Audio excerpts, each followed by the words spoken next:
ये लड़का जो पकौड़े की दुकान चला रहा है, क्या लगता है वो मेहनत करके आखिर कितना अमीर बन सकता है? शायद ये आगे चलकर एक बड़ा सा रेस्टोरेंट खोल ले, या हो सकता है कि पैसे कमाकर एक बड़ा 2 मंजिला मकान बना ले। इससे ज्यादा क्या ही कर लेगा ये, है ना? आप भी शायद यही सोच रहे होंगे। लेकिन दोस्तों, यही वो लड़का है जो आगे चलकर पूरे भारत का सबसे अमीर आदमी बना। नाम है धीरूभाई अंबानी। तो आखिर कैसे एक पकौड़े बेचने वाले इस गरीब लड़के ने 75,000 करोड़ रुपए की टर्नओवर वाली कंपनी बनाई? आज के इस वीडियो में हम इन डेप्थ स्टोरी जानने वाले हैं। हाँ, हो सकता है कि ये वीडियो हमारे चैनल पर अपलोड होने वाले जनरल वीडियो से थोड़ी बड़ी हो, लेकिन मैं 100% दावे के साथ कह सकता हूँ कि अगर आपने इस वीडियो को पूरा देख लिया तो फिर ये आपकी लाइफ में जरूर बदलाव लेकर आएगा।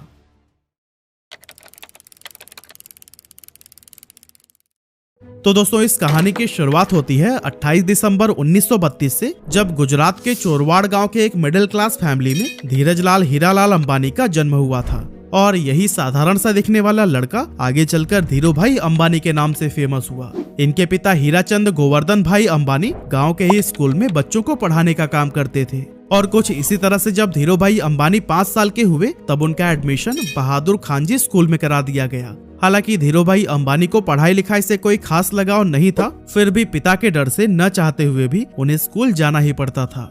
अब क्योंकि हीराचंद जी के कुल 5 बच्चे थे और जैसे जैसे वो बड़े हो रहे थे, उन्हें स्कूल की सैलरी से घर चलाने में काफी प्रॉब्लम होने लगी थी। और दोस्तों, इसी गरीबी और तंगहाली से ही परेशान होकर एक दिन धीरूभाई अंबानी ने फैसला किया कि अब वो पढ़ाई छोड़कर कोई काम करेंगे। वैसे तो बेटे के इस फैसले से हीराचंद काफी नाराज हुए और उन्हें वापस स्कूल भेजने की कोशिश में लग गए, लेकिन धीरूभाई के जिद के सामने उन्होंने भी हार मान ली। अब दोस्तों, यहाँ धीरूभाई काम तो करना चाहते थे, लेकिन आखिर करें क्या, ये उन्हें समझ नहीं आ रहा था। और इस तरह से काम की तलाश में वो इधर उधर घूमते रहे। और फिर इसी टाइम पर वह अपने गांव के एक मंदिर पहुंच गए। उन्होंने देखा कि अक्सर सुनसान रहने वाले मंदिर परिसर में आज बहुत भीड़ लगी हुई थी। जब पता किया तो मालूम पड़ा कि यह भीड़ हर साल फरवरी के महीने में किसी प्राचीन मान्यता की वजह से लगती है। अब इतनी बड़ी संख्या में श्रद्धालुओं को देखकर धीरूभाई ने सोचा कि यहाँ खड़े खड़े इन लोगों को भूख तो लगती ही होगी, क्यों न इस मौके का फायदा उठाकर यहाँ पकौड़े बेचे जाएं। और दोस्तों, अभी तक धीरूभाई को उनके पिता की तरफ से जो भी थोड़ी बहुत पॉकेट मनी मिलती थी, वो उसे एक गुल्लक में जमा कर देते थे। लेकिन अब उस गुल्लक को तोड़ने का समय आ चुका था। उन्होंने बिना किसी देरी के गुल्लक तोड़कर पैसे निकाला, उससे ठेला खरीदा और मंदिर के पास ही पकौड़े बेचने लगे।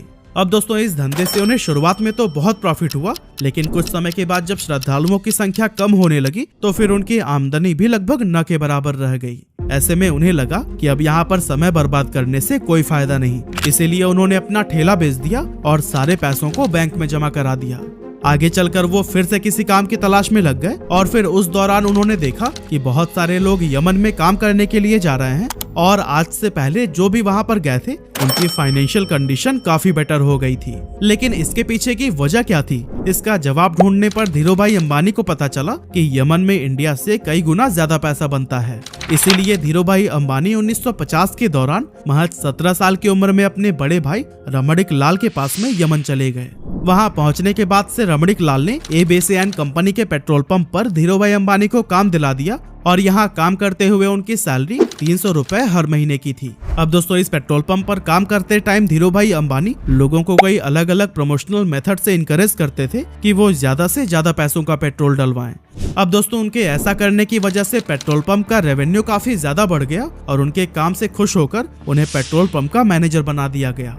अब क्योंकि प्रमोशन होने की वजह से पेट्रोल पंप पर काम करने के बाद भी धीरूभाई के पास काफी टाइम बच जाता था, तो ऐसे में उन्होंने सोचा कि इस खाली टाइम में क्यों ना एक जॉब कर ली जाए। और फिर ऐसा सोचकर वो एक जगह पर क्लर्क के तौर पर भी काम करने लगे। अब दोस्तों, हम इंडियन दुनिया के किसी भी कोने में क्यों ना चले जाएं, पर अपनी चाय की आदत को नहीं बदल सकते। और धीरूभाई को भी चाय पीना बहुत पसंद था। अब वैसे तो इसके लिए उनके पास 2 ऑप्शंस थे, या तो वो रोड साइड पर 10 पैसे की चाय पिए या फिर किसी 5 स्टार होटल में 1 रुपए की।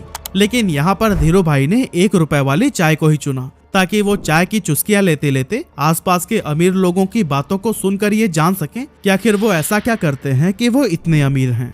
ऐसे ही एक दिन जब वो चाय पी रहे थे, तभी उन्होंने अपनी बगल वाली टेबल पर बैठे 2 लोगों की बातें सुनी, जिसमें एक व्यक्ति दूसरे को बता रहा था कि क्या तुम्हें पता है, हमारे यमन में जो चांदी के रियाल के सिक्के चलते हैं ना, उनमें लगी चांदी की कीमत इस रियाल से भी ज्यादा है। यानी कि 100 रुपए के सिक्कों में 110 रुपए की चांदी है। अगर कोई इसे पिघलाकर निकाल ले तो फिर उसके पास पैसे ही पैसे होंगे। अब वैसे तो ये अमीर लोग इस बात को बस मजाक मजाक में कर रहे थे, लेकिन धीरू भाई ने इसे सीरियसली ले लिया। उन्होंने एक मशीन खरीदी और फिर लाखों की संख्या में सिक्कों को पिघलाना शुरू कर दिया। जैसे जैसे धीरू भाई का यह काम आगे बढ़ा, मार्केट में सिक्कों की कमी होने लगी और गवर्नमेंट भी इस बात से परेशान थी कि आखिर ये सिक्के जा कहाँ रहे हैं। और दोस्तों, जब गवर्नमेंट ने इस बात की जांच के लिए इन्वेस्टिगेशन टीम बनाई, तब धीरू भाई अंबानी का नाम सामने आया। हालांकि जब तक पुलिस उनके ठिकाने पर पहुंचती, धीरू भाई सारे पैसे इकट्ठा करके वहां से इंडिया निकल चुके थे। ये साल था 1958 का, जब धीरू भाई वापस अपने घर पहुंचे और जब उनके पिता ने यह सुना कि वो नौकरी छोड़कर आए हैं, तो वो काफी ज्यादा नाराज हुए। रिश्तेदारों ने भी काफी क्रिटिसाइज किया, लेकिन फिर भी उन्होंने किसी की भी बातों पर ध्यान नहीं दिया। दोस्तों, यमन से वापस आकर कुछ समय गांव में बिताने के बाद उन्होंने कोकिला बहन से शादी कर ली और फिर उसके बाद अपना बिजनेस स्टार्ट करने के लिए मुंबई चले गए। 1958 में ही उन्होंने 50,000 रुपए की पूंजी के साथ रिलायंस कॉमर्शियल कॉर्पोरेशन नाम से ऑफिस खोला और मसालों का व्यापार करने लगे। कुछ समय के बाद उन्हें पता चला कि मसालों की बजाय अगर सूत का व्यापार किया जाए तो उससे ज्यादा फायदा होगा, लेकिन प्रॉब्लम ये थी कि उनके पास इस व्यापार के लिए पर्याप्त पैसे नहीं थे। इसीलिए उन्होंने अपनी कजन चंपकलाल दमानी के साथ मिलकर व्यापार करने का सोचा, जो पहले उन्हीं के साथ यमन में रहा करते थे। लेकिन जब उन्होंने इस इंडस्ट्री में एंटर करने की ट्राई की, तब उन्हें पता चला कि यहाँ पर व्यापारियों ने एक यूनियन बना रखा है और वो सभी मिलकर किसी भी नए व्यापारी को इस इंडस्ट्री में एंटर नहीं होने देते हैं। और अगर किसी को एंटर करना भी है तो उससे पहले यूनियन के लीडर से परमिशन लेनी पड़ती है। इस तरह से एक नए फील्ड में उतरना धीरू भाई अंबानी के लिए काफी चैलेंजिंग हो गया था। हालांकि काफी मेहनत मशक्कत के बाद उन्हें ये परमिशन तो मिल गई, लेकिन इसके बाद उन्हें पता चला कि वो जिन फैक्ट्रीज से सूत खरीद रहे थे, उन्होंने भी एक यूनियन बना रखा है और जिन्हें फाइनल प्रोडक्ट बेचा जाता था, उनका भी एक अलग यूनियन है। इस तरह से ये सभी मिलकर इन बीच के ही व्यापारियों को लूट रहे थे, क्योंकि एक तो फैक्ट्री वाले सूत महंगे में सेल कर रहे थे और दूसरी तरफ खरीदार उसे सस्ते में ले रहे थे। बीच में नुकसान हो रहा था धीरू भाई और उनके जैसे कई सारे व्यापारियों का। ये सब देखने के बाद धीरू भाई ने एक बहुत बड़ा स्टेप लिया और अपने यूनियन के सभी मेंबर्स को इकट्ठा करके यह डिसाइड किया कि हम सब फैक्ट्री से सस्ते में माल उठाएंगे और महंगे में बेचेंगे, ताकि हमें भी अपने हक का पूरा प्रॉफिट मिल सके। हालांकि ऐसा करने पर मुंबई के कई बड़े व्यापारी नाराज हो गए और इसीलिए उन्होंने एक IAS ऑफिसर को पैसे खिलाकर उस जगह पर ताला लगवा दिया जहां पर खरीदारी के लिए बोली लगाई जाती थी। लेकिन दोस्तों, धीरू भाई अंबानी का दिमाग भी किसी से कम थोड़ी था। उन्होंने जब गोदाम में ताला लगा देखा तो अपना विरोध जताने के लिए यूनियन के मेंबर्स के साथ मिलकर अपना सारा माल उसी IAS ऑफिसर के घर के सामने रखवा दिया। अब कुछ ही घंटों में उस IAS ऑफिसर के घर पर बड़े ऑफिशियल्स आने वाले थे और अगर वो घर के सामने बिखरी हुई बोरियों को देख लेते तो फिर उन्हें IAS के हरकतों का पता लग जाता। इसी वजह से अपनी नौकरी को बचाने के लिए कुछ ही मिनटों के अंदर उस IAS ऑफिसर ने ताला खुलवा दिया और धीरू भाई समेत उन सभी व्यापारियों का कारोबार फिर से चल पड़ा। अब दोस्तों, इसके कुछ साल के बाद तक तो सब कुछ सही चल रहा था, लेकिन फिर चंपकलाल दमानी और धीरू भाई अंबानी के बीच में डिस्प्यूट होने लगी। असल में दोनों का बिजनेस माइंडसेट बहुत ज्यादा अलग अलग था, इसीलिए 1965 में चंपकलाल दमानी ने पार्टनरशिप खत्म करने की सोची और फिर दोनों अलग हो गए। 1966 में धीरू भाई अंबानी ने गुजरात के नरोदा में टेक्सटाइल मिल शुरू की और फिर यहाँ से उन्होंने कभी भी पीछे मुड़कर नहीं देखा।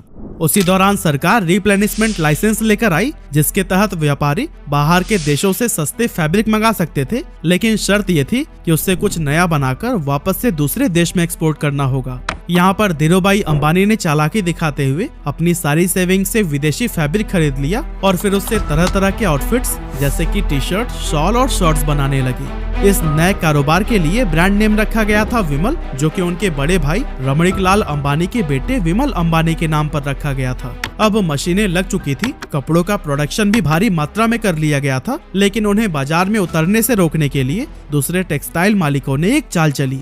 एक्चुअली उन्होंने अपने सभी रिटेलर से यह कह दिया था कि अगर धीरू भाई अंबानी से आपने माल खरीदा तो फिर वो उन्हें आगे से माल नहीं देंगे।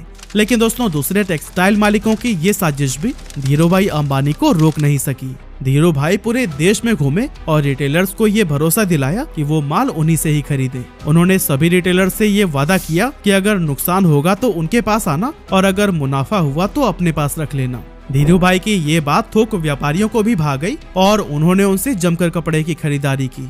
अब चूंकि पॉलिस्टर की क्वालिटी मार्केट में मौजूद बाकी ब्रांड्स के मुकाबले बहुत ही बढ़िया थी, इसीलिए विमल के कपड़ों की डिमांड बहुत तेजी से बढ़ने लगी।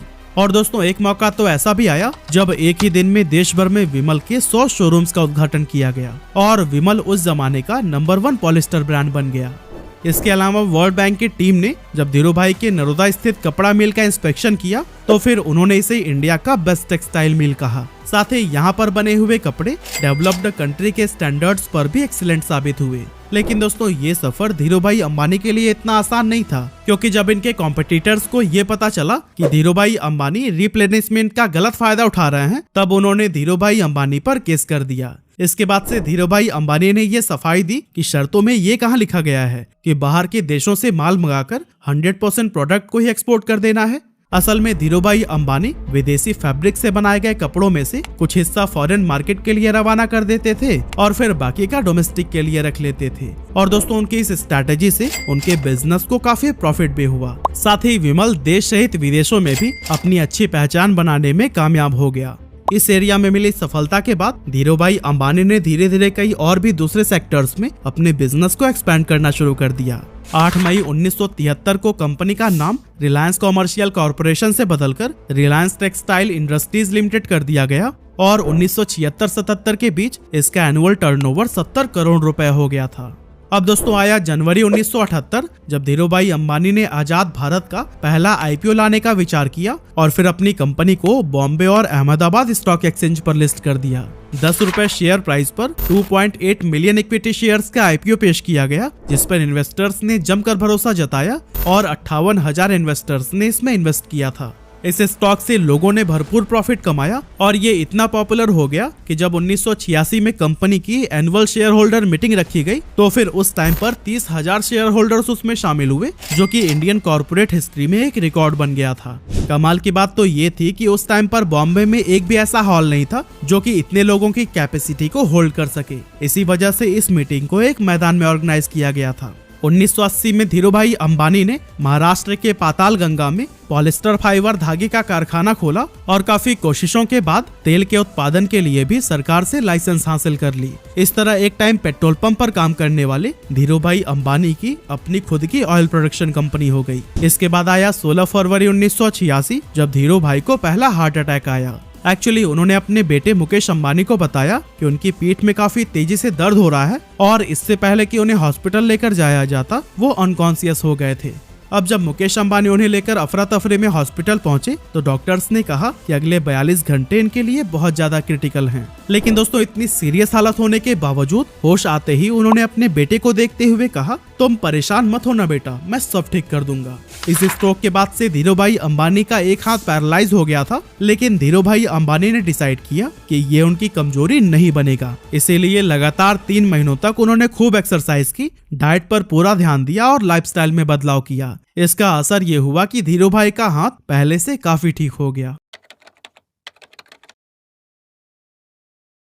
अब दोस्तों आगे चलकर धीरू भाई अंबानी एक ऐसे गोल्डन एरा में एंटर हुए जब इनके बिजनेसेस कई सारे सेक्टर्स में तेजी से एक्सपेंड होने लगे। एक्चुअली 1992 में धीरू भाई अंबानी ने वो करके दिखाया जो कि उस समय की बड़ी बड़ी इंडियन कंपनीज ने सपने में भी नहीं सोचा था। असल में इस साल कंपनी ने ग्लोबल मार्केट से भी फंड जुटाना शुरू कर दिया और ऐसा करने वाली रिलायंस देश की पहली कंपनी बन गई थी। साल 1995-96 में धीरू भाई अंबानी ने 9X यूएसए के साथ मिलकर अपनी telecom company Reliance telecom private limited की भारत में शुरुआत की। इसके बाद से 1998 से 2000 के दौरान धीरू भाई अंबानी ने दुनिया के सबसे बड़े रिफाइनरी पेट्रोकेमिकल्स को गुजरात के जामनगर में ओपन किया। और दोस्तों इस टाइम तक धीरू भाई अंबानी का इतना बड़ा नाम हो गया था कि उन्हें देश सहित विदेशों में भी पॉपुलैरिटी मिलने लगी थी।